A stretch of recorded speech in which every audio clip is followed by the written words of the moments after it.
রাজধানী ঢাকার বাণিজ্যিক কেন্দ্র মতিঝিলে অবস্থিত শাপলা চত্বর বাংলাদেশের অন্যতম গুরুত্বপূর্ণ ভাস্কর্য ও ঐতিহাসিক স্থান। শাপলা চত্বরের মূল আকর্ষণ হলো বাংলাদেশের জাতীয় ফুল শাপলা চত্বরের একটি বিশাল ভাস্কর্য।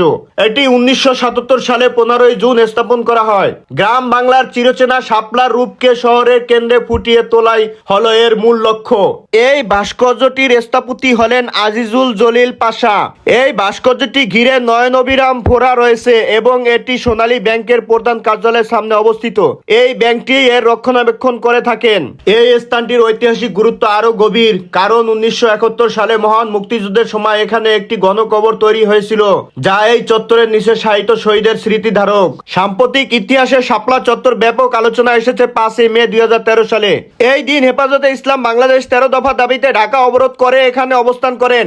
গভীর রাতে আইন শৃঙ্খলা রক্ষাকারী বাহিনী অপারেশন শাপলা বা অপারেশন ফ্লাস্ট আউট পরিচালনা করে বিক্ষোভকারীদের সরিয়ে দেন। এই অভিযানের হতাহতের সংখ্যা নিয়ে বিভিন্ন তথ্য রয়েছে।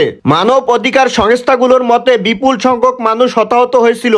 সাম্প্রতিক 5 জুন 2024 সালে ছাত্র জনতার উত্থানের পর বর্তমান অন্তর্বর্তীকালীন সরকার 2013 সালের সেই ঘটনার শহীদের স্মরণে শাপলা চত্বরে একটি স্মৃতি স্তম্ভ নির্মাণের ঘোষণা দিয়েছেন। মতিঝিলের এই কেন্দ্রবিন্দুটি বর্তমানে কেবল একটি ট্রাফিক গোল চত্বর নয়, বরং বাংলাদেশের জাতীয় পরিচয় এবং বিভিন্ন সময়ে রাজনৈতিক সংগ্রামের একটি প্রতীক স্থান।